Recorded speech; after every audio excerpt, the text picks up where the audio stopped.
Welcome back, everybody, to the Cleveland Guardians franchise here on MLB The Show 22. We are currently a month into the season, and the team has been overall pretty solid. We're a game over 500 at 15-14. We're not playing great, but we're definitely not playing poorly either. Today, we have a very busy episode. We're going to play a game at each level. What I mean by that is we're going to play a AA game today, a AAA game, and a Major League game. 2 to 3 times per season in my franchises, I like to take a look at the minor leagues. I think it's going to be a good opportunity for us to see some of our top prospects in game for the first time in this series, and I'm really excited to play with some of these guys. Obviously, we will have a Major League game today with the Big League Club, but a bulk of this episode will be down in the farm system taking a look at the minor leagues. So I'm excited to see our AA and AAA teams in action for the first time today. We currently only have one top 50 prospect. That's shortstop Brian Rocchio, who finds himself at 12th. He is currently in AAA, so we'll talk about him when we get to the AAA game. But we're going to start out in AA with the Akron Rubber Ducks, who have gotten off to a pretty good start. We're currently first place in our division with a record of 12-9 as the 6th-ranked team in all of AA, which is not too shabby.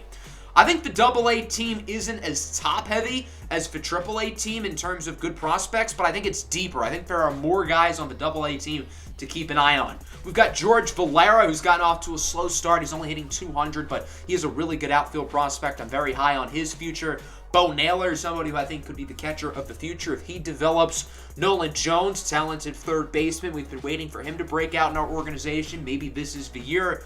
Venezuelan shortstop Gabriel Arias, who's hitting .305 this year. He's doing well. And then Will Benson has been maybe the best minor leaguer in our system so far, hitting .348 with an OPS right at around 1,000. His contact against righties and lefties have both gone up by 3 already. As for the pitching, our 2 best pitching prospects are on the AA roster. We're going to have Daniel Espino get the start today. I'm excited to use him. I think he's someone who could be a top-of-the-line starter within a couple seasons. And then Gavin Williams, our first-round pick out of East Carolina from a year ago, is probably our 2nd-best pitching prospect currently behind Espino. The bullpen doesn't have any super notable names, but overall, I think the AA team is really talented. There are a lot of guys I like, even if there aren't any top 50 prospects here. But multiple players who I'm excited to watch in action today as we're going to face off against the AA affiliate of the San Francisco Giants. These guys are the Richmond Flying Squirrels, and they've got a number of talented prospects on their roster as well. Guys like Hunter Bishop, Jalen Davis, and leading off for them, a name that you may know if you've been around the channel a little while, Elliot Ramos, who we had in our Orioles series last year. He was a fan favorite. Everybody loved him, and he was a really fun player to have, so I'm excited to play against him. Here is the Akron starting lineup, headlined by Will Benson, showing off his grin, hitting .348. He's had a lot to grin about this season, let's just put it that way. So here is Mauricio Llovera starting for the Flying Squirrels. He was a highly regarded prospect in the Phillies farm system for a few seasons, traded away to the Giants this past offseason. As here's Aaron Bracco, having a pretty nice season as one of our middle infielders, also playing DH. Hit that one of a warning track, but it is caught out in left field by Diego Rincones. Into the bottom of the first, here's Espino. He is 0-2. He does have a pretty high whip, but he does also have a sub-3 ERA. So I think overall, Espino's been pretty good. He has a walk-to-strikeout ratio of 28-6, which is really good. Here's Elliot Ramos going down on the 2-seam fastball. Elliot Ramos, as I said, was a great player in our Orioles series last season. He's gotten off to a good start here with the Flying Squirrels. As we go to the second, nice walk for Gabriel Arias. Arias does not have the best plate skills, so it's good to see him getting aboard here for George Valera, who hits this one high and deep into left field, and that baby is out of here. George Valera with his first home run of the season, and the Akron Rubber Ducks are on the board as it's 2-0. Great swing there by Valera, who has gotten off to a disappointing start, but he makes up for it there. So now it's 2-0. Here's Nolan Jones now up to bat. He hits this one nicely into right field, looking for extra bases, and that's going to be a double for Jones, sliding into second. And now the Rubber Ducks have a runner in scoring position here. A big opportunity for Jonathan Lopez, now with runners on the corners, as Lopez belts this one into left. That'll drop for a base hit, and the Akron Rubber Ducks are going to add another one to the board, and it's now 3-0. Nice RBI single there for Lopez. That'll bring up Aaron Bronco, the designated hitter. 2-1 count. 2-1, 2 out. Belts this one into center. It looks like the Rubber Ducks are going to score another run. That's Alex Call scoring. Aggressive base running from Lopez, who advances to third. And now the Rubber Ducks lead this game 4-0. That'll bring up Will Benson, the best hitter on this team thus far this year. Benson with a swing and a drive deep in a left center field, and that baby is gone. A 7 spot here in the second inning from the Akron Rubber Ducks. Talk about making a big statement. Benson with his 4th home run of the season, and from there it's pretty obvious that the Flying Squirrels need to make a pitching change. So Mauricio Rivera's taken out of the game. Patrick Rotulo will enter in his place as he faces off against Gabriel Arias. Drew a walk in his last at-bat, and Arias hits this one nicely high and deep into right field, and he will reach base for a second time in this inning. It's a double. So it doesn't even seem like it's a matter of who's pitching. It seems like the Akron lineup is just unstoppable. That'll bring up George Valera, who homered earlier in the inning, grounds it to first, fielded cleanly by Jason Krizan, and finally, the top of the second inning comes to a close, but not before the Rubber Ducks score 7. In the bottom half of the inning, here's Bishop, grounds that one past the diving glove of Nolan Jones for a single in a left field. So the Flying Squirrels start the base runner. Are they going to score 7? I don't think so, as Jason Vosler strikes out. The lefty goes down swinging. Nice pitch by Espino. Now into the bottom of the third, here's Johnny Parada. He goes down on the slider, and right now, Espino, the native of Panama, is cooking. Here's Elliot Ramos now, lines this one in the left field for extra bases. Usually when Elliot Ramos does this, I'm supposed to be excited. I'm not used to him being on the other team, but nonetheless, it'll be a double for Ramos. And the Flying Squirrels have a runner in scoring position for Davis. He goes down looking on the low fastball.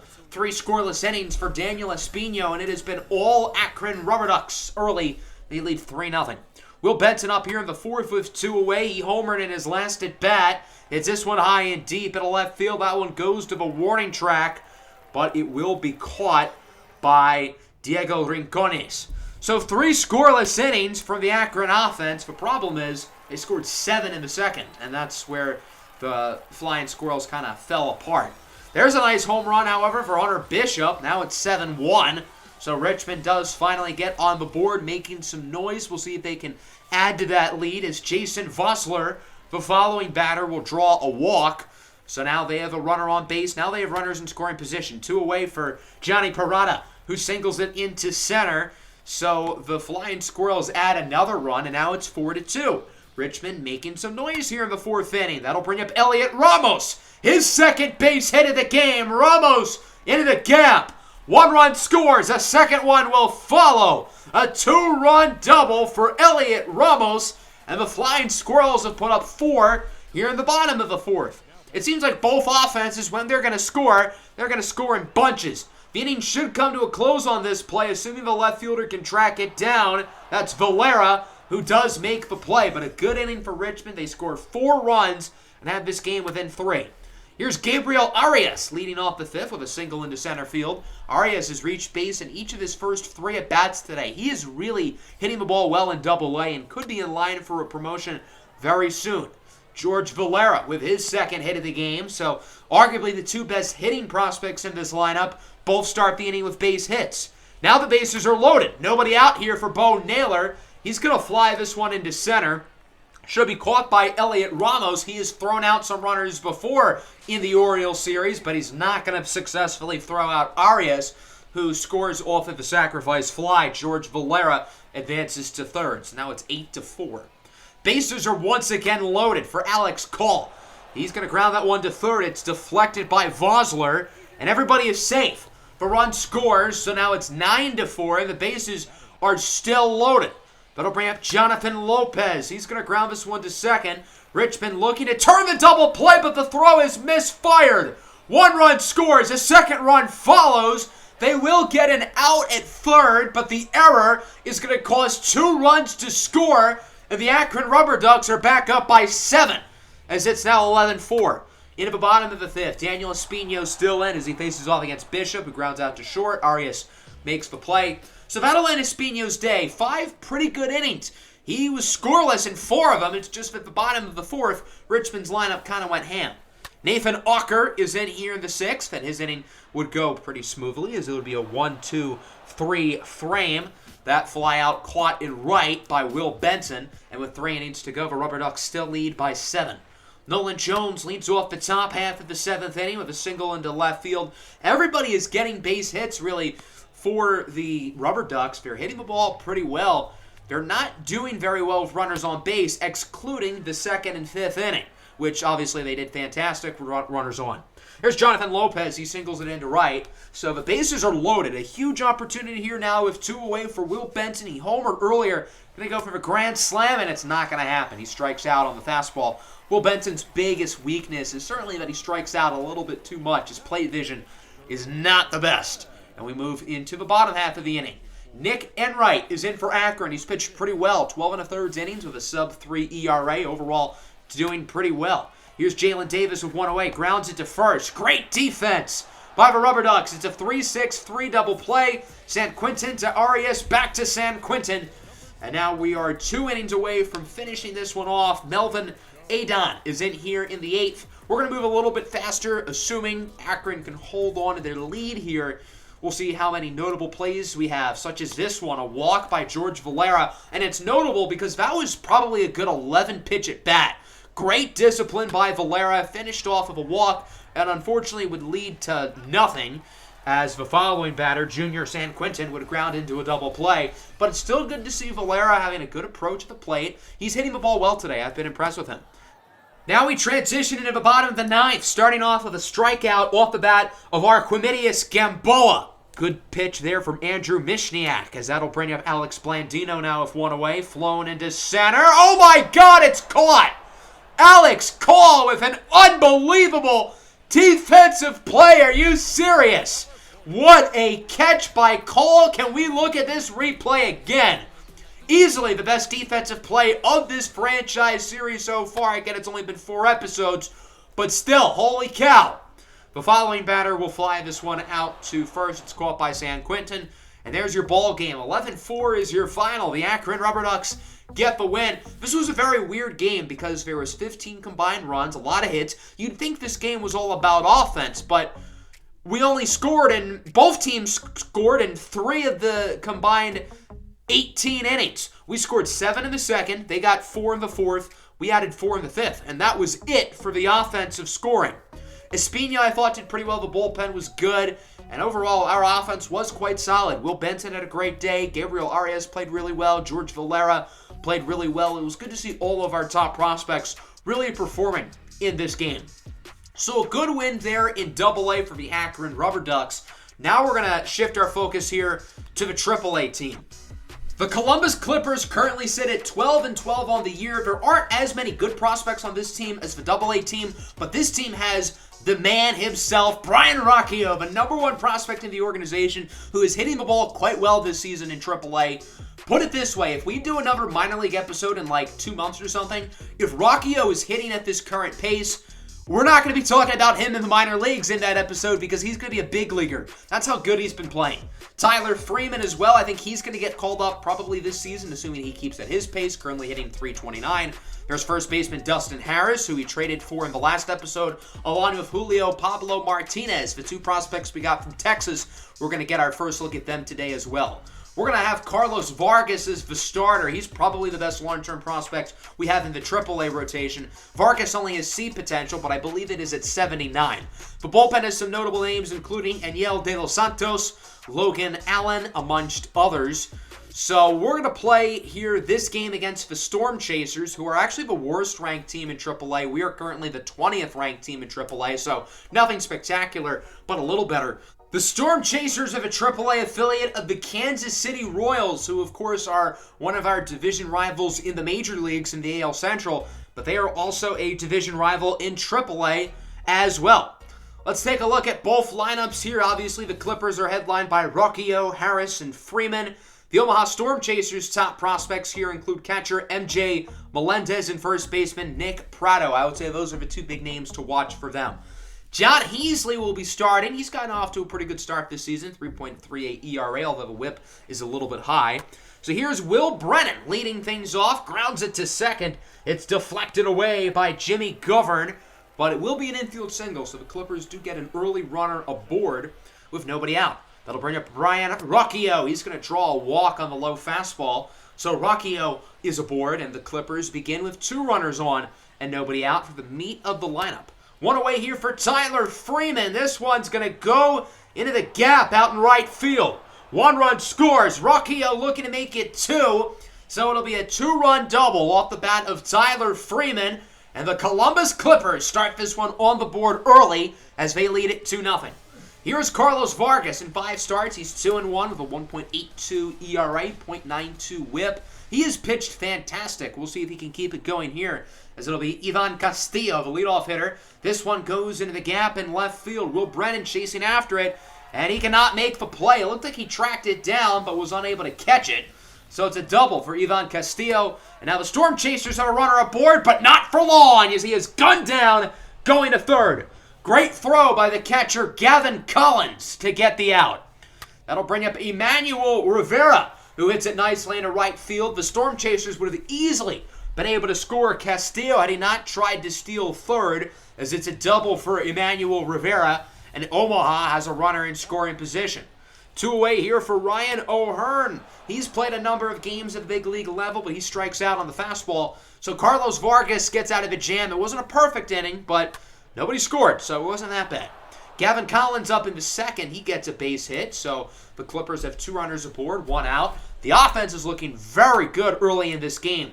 2 away now for Brian Rocchio, who hits this one high and deep in the center, back at the track, and it's caught. Good job to track it down by Jacoby Jones, the former Detroit Tiger, as it remains 2-0. Here's Nick Pratto, one of the best hitting prospects in this Royals organization, strikes out on the fastball. You can make the case that he is their best prospect, with Bobby Witt Jr. pretty much graduating from the prospect status. Tyler Gentry goes down looking, and now it seems like Carlos Vargas is really getting into a groove. Bottom of the 3rd inning, here's Jimmy Govern, the second baseman. Hits this one high and deep in a left field, and Brennan again cannot make the play. Martinez has to get it as Govern is on his horse. Bad throw by Martinez, so Govern is going to head home, and he will be safe. It's an inside-the-park home run for Jimmy Govern, really because of bad defense by multiple players. As you can tell, the AAA skill level is not quite as good as the Major League skill level. Ivan Castillo then would strike out. Vargas has gotten a number of strikeouts today, and he's not really a strikeout guy. Good to see him forcing the swing and miss, though. Omaha is still getting quite a few base runners aboard. That's Darryl Collins with a single into center field. So they have 2 on and 2 out. A nice opportunity for Ryan O'Hearn to do some damage, and that it looks like he could do. Can Martinez track it down? Not quite. It seems like Julio Pablo Martinez has trouble picking up the ball, so that's going to result as a 2-run triple for O'Hearn, and the Storm Chasers now lead 3-2. That defense was really bad in that inning, I've got to say. The pitching continues to struggle here in the bottom of the 4th, as with 1 out, Jacoby Jones hits a home run into straightaway center field, and Omaha now leads 4-2. Nice swing by Jones, his 3rd home run of the season. That one ended up going 440 feet, an absolute nuke. And the Storm Chasers are now up by 2. That'll bring up Jimmy Govern. He had the inside the Parker earlier. Flies this one into center field. It will be caught by Julio Pablo Martinez. That could end Carlos Vargas' day. He started off so well. The past couple of innings, he pitched pretty poorly. Dustin Harris up here in the 5th. Flies that one into right. Caught pretty easily by Tyler Gentry. And this Columbus lineup, after an unbelievable start, just looks lost the past 3 innings. And Yel De Los Santos is in for the Clippers. He's having a good season, and if he can keep it up, I would expect him to get the call up to the big leagues.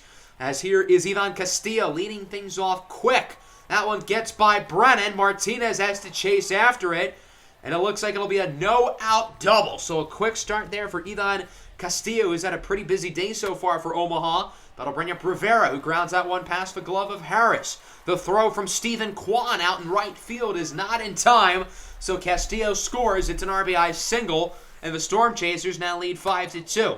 That'll bring up Collins. Lines out to Harris. He tags the runner as well. What a play by Dustin Harris to turn the double play. Fantastic defense there by the newly acquired first baseman as we move into the 6th inning. Tyler Freeman up to bat, nearly rips the pitcher's head off, and that will result as a no-out single. The Clippers offense started off so well, largely because of the 2-run double by Freeman, and hopefully that hit can sort of get things going again. Brad Peacock enters the game in the bullpen for Omaha as they take their starter out after 5+ innings. Here is Stephen Kwan up to bat. 2-2 count. He hits this one high, not all that deep, however, in the center, and it will be caught by Jacoby Jones. So again, not a whole lot there for Columbus. That's 5 straight scoreless innings. They're going to have to get it together if they want to come back in this ball game. That starts with designated hitter Oscar Gonzalez. Full count pitch, watches the 2-seam fastball roll to the outside. That'll be a walk. So Columbus has a runner aboard here for the catcher, Gavin Collins, who hits this one high and deep. In a left center field, does it have the carry? Not quite, but it will go for extra base hits. A no-out double for Collins, who's been pretty impressive today on offense and defense. So now there's 2 runners in scoring position here for Brennan. He grounds it to second. Good play to get the out by Govern. However, the runner scores. That's Gonzalez, and the Clippers are on the board for the first time since the 1st inning of this game. That'll bring up Brian Rocchio, who hits this one high and deep. In a right center field, it will again be caught, but once more, the sacrifice fly runner will tag up. This time it's Gavin Collins, and the Columbus Clippers have it within 1. So the early base hits do pay dividends, and from there, Omaha would make a pitching change. Richard Lovelady, A+ name, is in here for the Storm Chasers, trying to get out of the inning, and he would. Near the bottom of the 7th, Daniel De Los Santos is still in, and that would prove to probably be a mistake, as he's going to lead a double to open things up. So from there, De Los Santos will be taken out of the game, and he'll be replaced by the lefty Logan Allen, who's one of the better pitching prospects in the organization. He is 24, hasn't really progressed how Cleveland has been hoping for, but maybe he can figure some things out here in AAA, although he hasn't played all that well this season. Rivera grounds it into left, fielded cleanly by Brennan. Runner headed home. The throw is in time! Will Brennan guns him down. Part-time ball player, full-time sniper. We've seen some highlight defensive plays in both games today as we move to the 8th. Tyler Freeman leads it off. He hits that one off the wall on a left field. Shout out to Tyler Freeman. He's really hitting the ball well, with already having a very high batting average, as I talked about earlier. His call up to the majors could be pretty soon. That'll bring up John Kenzie Noel, who lines this one into center field. That one will go behind the center fielder for an extra base hit. The runner will score, and we are tied at 5. An RBI double for John Kenzie Noel, and it seems like the Storm Chasers have completely choked away their lead. Runner on third now for Oscar Gonzalez. The 3-2 singles it into left. Another run scores, and the Clippers are back on top as it's now 6-5. A big 8th inning here, a big past couple of innings against the bullpen here for Columbus. But I don't think they're done yet. Gavin Collins is now up. He's looking for his 2nd double of the game, and it looks like he's going to get it. Gonzalez scores from first, and the Clippers now lead 7-5. After doing nothing from the 2nd through 6th innings, Columbus has put up 5 runs in the past 2 frames. Are they done? No, they are not. Will Brennan is looking for more. Brennan threw out the runner in the previous inning, and now here in the top of the 8th, he gets an RBI double. A 4 spot here in the 8th inning for the Clippers, and they now lead this game by 3 as it's 8-5, and the inning will still not end. Rocchio singles it into right. They do, however, throw out the runner. So Omaha gets out of it, but not before allowing 4, and the Clippers lead this game comfortably into the bottom of the 8th. Logan Allen remains in the game as it's Ryan O'Hearn who flies it into left. Will Brennan has a good arm, but his fielding is horrendous. That's like the 3rd time today he's missed a routine fly ball for a major league left fielder.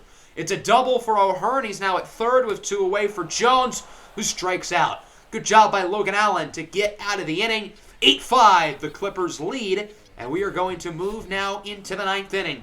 Ben Krauth is in for the save. In 8 games this year, he is 8 for 8 in save opportunities and is not allowed a run yet. We'll see if he can keep it going here as it's Ivan Castillo up with 2 away. The 2-2.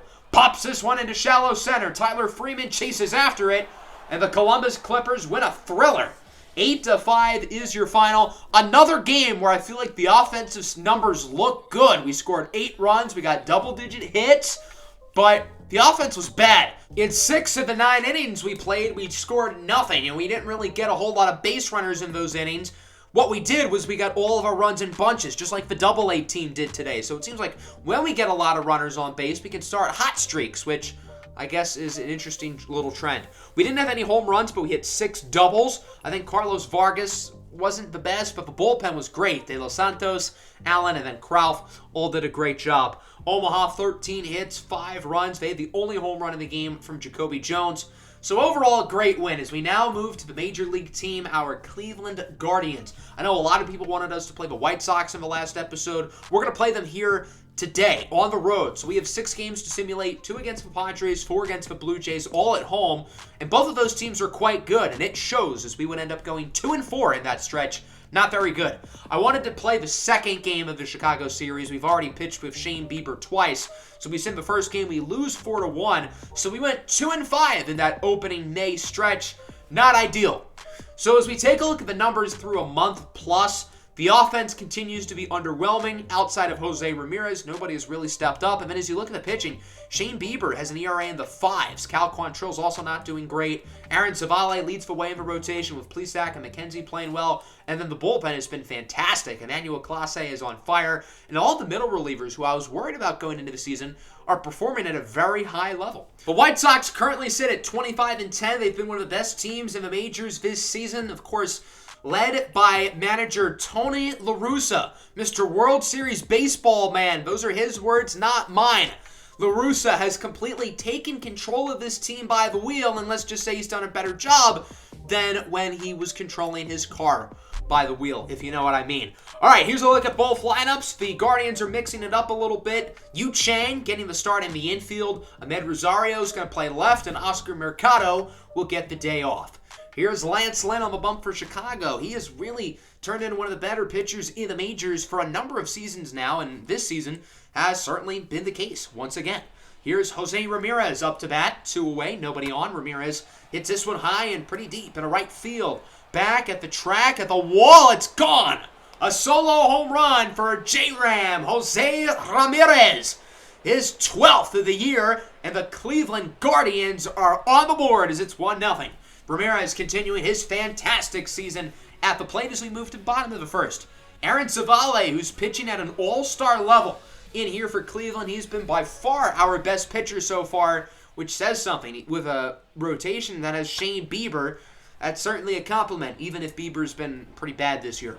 Here's Luis Robert. He's going to fly this one into center, caught by Straw. 1-2-3 inning start for Savale. So far, so good for Cleveland as they lead this game 1-0, and we move to the second. Here's Bobby Bradley. Goes down looking on the fastball. Bradley's second in the American League in strikeouts. His same issues that plagued him last year, the strikeouts and the contact, they're back, and they're better than ever. There's Yasmani Grandal, another strikeout king, if you will. He does that a lot, swings and misses. Here's Jose Abreu now with a high fly ball in the right field. Abreu goes oppo popo, and we're tied at 1. Jose Abreu, the former American League MVP, with his 7th home run of the year, and Chicago gets a home run of their own. So both Jose's put their teams on the board. Chicago looking for more as Yoan Moncada singles it into center. Nice throw by Straw, but the runner will score nonetheless. That's Gavin Sheets, who slides safely, and Moncada puts the White Sox ahead 2-1. We move into the third inning now. Here's Andres Jimenez up to bat. He singles it into center field. Jimenez has hit the ball pretty well, I would say, the past couple of weeks, getting that average in the solid 270 range or so. Here's Ahmed Rosario now, 2 away, grounds it to short. Anderson flips it over to second. And the Cleveland offense really has done nothing today, excluding the home run by Jose Ramirez. Here's Tim Anderson leading off the bottom of the third, swings and misses on the fastball. Savale trying to get back into a groove after a pretty poor second inning as he now faces off against Leury Garcia. He goes down on the low slider. Savale says, "See ya" to Garcia. That'll bring up Yasmani Grandal now in the bottom of the 4th inning. Grandal, this one will be gone if it's fair, and it goes off the pole. Solo home run for Yasmani Grandal, one of the best catchers in the majors. His 8th home run of the season. And the Sox now lead this game 3-1. They don't appear to be done, however. Eloy Jimenez up, grounds it to short. Jimenez with a rare error, and that will get Chicago a base runner. Jimenez is a great fielder. He's mostly played second this season, switching today to short. So I guess he's clearly a little bit rusty. That'll bring up Gavin Sheets, who's going to double this one into right field. Jimenez will hold up at third. But nonetheless, the White Sox now have 2 runners in scoring position with a great opportunity to drive some more in. And Yoan Moncada, he had an RBI single in his last at-bat, and it looks like he should drive in another as it's caught by Straw. Eloy Jimenez will score pretty easily, so if a sacrifice fly is a success, won't count as an earned run against Savale, however, because Jimenez reached off of the error. We move into the 5th inning now, 4-1 your score in favor of the White Sox, as here's Andres Jimenez, 2 for 2 on the night now with a double. So the Guardians have a runner in scoring position with 2 away. We'll see if they can drive Jimenez in, as that will send up Miles Straw, the leadoff bat, to the plate. He's 0 for 2 today. Lines it nicely into center, but it will be caught by Luis Robert. 4 straight scoreless innings. Lance Lynn is pitching a gem tonight against the Guardians, and we move into the bottom of the 5th. Aaron Savale is going to stick around. The Guardians are hoping that he can hopefully pitch one more solid inning as he starts with a strikeout there against Tim Anderson. That's a pretty good start off of the high slider on the full count pitch. That'll bring up Leury Garcia. The full count. He's going to ground this one past Jose Ramirez for a base hit. Garcia will hold up at first, so the White Sox get themselves another base runner, and Savale will remain in the game still. That'll bring up Luis Robert. He's going to single this one into left field as it gets by Jimenez, and at this point, Savale's having another rough inning, and I think the Guardians realize they got to take him out of the game. So the long reliever, Eli Morgan, is in. Morgan has not been very good, to put it nicely. He's an ERA of 27 in 7 innings, and his day would not start off particularly well. His first batter, Yasmani Grandal, goes deep into the seats in right center. Grandal with his 2nd home run in the past 2 innings, 9th of the year, and the White Sox now lead 7-1. There's still 4 more innings, but Cleveland's offense hasn't really shown many signs of optimism of leading to a comeback, and that's not going to help as Reyes goes down to the high and outside cutter.